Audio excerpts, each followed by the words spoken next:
Welcome to A to Z study point. If you are new to this channel then subscribe and press the bell icon. बच्चों, जैसा कि देख रहे हैं, आज हम नवीन पल्लव क्लास 3 का हिंदी पाठ्य पुस्तक लेके आए हुए हैं और आज इसी का सॉल्यूशन करेंगे। तो आइए चलते हैं, कौन सा क्वेश्चन है चलिए देखते हैं। प्यारे बच्चों, देख रहे हैं आज का टॉपिक आपका है डामन और पिथियस। डामन और पिथियस का हम क्वेश्चन आंसर करेंगे। तो आइए आप अपने कॉपी कलम को खोलें और ध्यान से इसे लिखने का प्रयास करें। बच्चों, जैसा कि देख रहे हैं आपके पास यहाँ पर क्वेश्चन आ गया है कि राजा ने डामन को जेल में क्यों बंद करवा दिया। तो बच्चों, इसका आंसर आप लिखने जा रहे हैं, तो आप अपना कॉपी कलम को खोलें और इसका आंसर को लिखें। क्या है, राजा ने डामन को जेल में क्यों बंद करवा दिया। तो आंसर लिखिए, क्योंकि डामन को भरी सभा में खांसी आ गई, इसलिए राजा ने सोचा कि मेरा घोर अपमान किया है, इसलिए डामन को जेल में बंद करवा दिया। इस तरह आंसर को लिख सकते हैं। आइए चलते हैं क्वेश्चन नंबर नेक्स्ट पर। बच्चों, नेक्स्ट क्वेश्चन को देख रहे हैं कि पिथियस क्यों दुखी हुआ।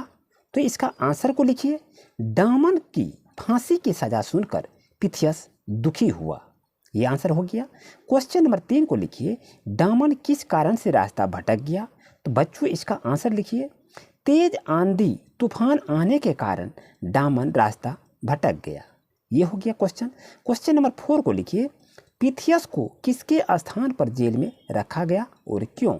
तो आंसर क्या लिखेंगे, पिथियस को डामन के स्थान पर जेल में रखा गया क्योंकि डामन पिथियस का गहरा दोस्त था और डामन ने जब पिथियस को अपने दिल की बात बताई तो पिथियस जेल में रहने के लिए तैयार हो गया। इस तरह आंसर को लिख सकते हैं। अब चाहते हैं क्वेश्चन नंबर 5 पर। अंत में राजा ने दोनों मित्रों से कौन सी विनती की। तो आंसर लिखिए, अंत में राजा ने दोनों मित्रों से विनती की कि तुम दोनों मुझे अपना मित्र बना लो, मुझे तुम जैसे मित्रों की बहुत ज़रूरत है। तो ये इसका आंसर को आप लिख सकते हैं। अब यहाँ पर देखें, कुछ क्वेश्चन आंसर यहाँ पर दिया है। सही कथन के सामने सही और गलत कथन के सामने गलत का चिन्ह लगाइए। तो छींक आने के कारण राजा ने डामन को सजा सुनाई, ये आपका सही है। डामन की सजा से पिथियस बहुत दुखी हुआ, ये भी सही है। आंधी के कारण डामन रास्ता भटक गया था, ये भी बात सही है। लेकिन अंत में राजा ने पिथियस को फांसी दे दी, ये आपका गलत है। यानी छींक आने के कारण राजा ने डामन को सजा सुनाई दिया, इसको सही कर लीजिए। डामन की सजा से पिथियस दुखी हुआ, ये भी सही है। आंधी के कारण डामन रास्ता भटक गया था, ये भी सही है। और अंत में राजा ने पिथियस को फांसी दे दी, ये आपका गलत है। अब आते हैं क्वेश्चन नंबर नेक्स्ट पर। नेक्स्ट क्वेश्चन की बात करें तो उल्टे अर्थ वाले शब्द को लिखिए। अन्याय का लिखिए न्याय, अपमान का लिखिए सम्मान, दुखी का सुखी लिखिए, इच्छा का अनिच्छा लिखिए, अंतिम का प्रारंभ या शुरू लिखिए। अब यहाँ पर देख रहे हैं रेखांकित शब्दों के भेद, संज्ञा, सर्वनाम, विशेषण को लिखिए। यहाँ पर कह रहा है, यानी ये सब जो है क्या ये संज्ञा है कि सर्वनाम है या विशेषण है, वही लिखने के लिए इसमें कह रहा है। तो चलिए पहले जान लेते हैं संज्ञा किसे कहते हैं। किसी वस्तु स्थान के नाम को हम संज्ञा कहते हैं।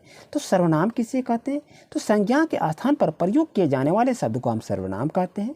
तो विशेषण किसे कहते हैं, तो संज्ञा या सर्वनाम की विशेषता बताने वाले शब्द को हम विशेषण कहते हैं। ठीक है। अब चलते हैं, डामन और पिथियस क्या है, संज्ञा है या सर्वनाम है या विशेषण है। तो बच्चों, आप जान रहे डामन और पिथियस जो ये नाम है, तो ये आपका संज्ञा है, यहाँ पर संज्ञा लिखिए। वह अत्याचारी था, वह क्या है, संज्ञा नहीं है, वह सर्वनाम है। तो वह क्या है, सर्वनाम है, यहाँ पर सर्वनाम लिखिए। मैंने आपका अपमान किया नहीं है, तो ये अपमान क्या है, ये विशेषता बता रहा है, तो यहाँ पर विशेषण को लिखिए। तुम्हारी अंतिम इच्छा क्या है, तो तुम्हारी क्या है, सर्वनाम हो गया, तो यहाँ पर सर्वनाम को लिखिए। तुम जैसे अच्छे मित्रों की ज़रूरत है, तो ये आपका क्या हो गया, ये आपका विशेषण हो गया। इस तरह से आप अच्छी तरह से लिख लें। अब यहाँ आते हैं, कुछ क्वेश्चन यहाँ पर दिया हुआ है, ध्यान से इसको देखें। जैसा कि देख रहे हैं, मौखिक उत्तर कह रहा है अपने मित्र का नाम बताइए। तो राम, मोहन, श्याम, गणेश, कुछ भी लिख सकते हैं। तो यहाँ महाभारत के युद्ध में किसने अपने मित्र के लिए जान दे दी। तो इसका आंसर क्या लिखेंगे, द्रुपद और द्रोणाचार्य, इसका नाम लिख लें। तो न्यायाधीश क्या करता है, तो न्यायाधीश जो है वो अदालती कार्यवाही का संचालन करता है। भारत के 2 सम्राटों का नाम बताइए। तो अशोक लिखिए, दशरथ लिखिए, कुणाल लिखिए, चंद्रगुप्त मौर्य लिखिए, जो भी लिख सकते हैं, कोई दिक्कत नहीं है। बच्चों, आपसे रिक्वेस्ट है, चैनल पर नहीं तो जरूर से जरूर सब्सक्राइब करें और वीडियो को लाइक करें और प्यारे बच्चों को भी शेयर कर दीजिए। Thank you.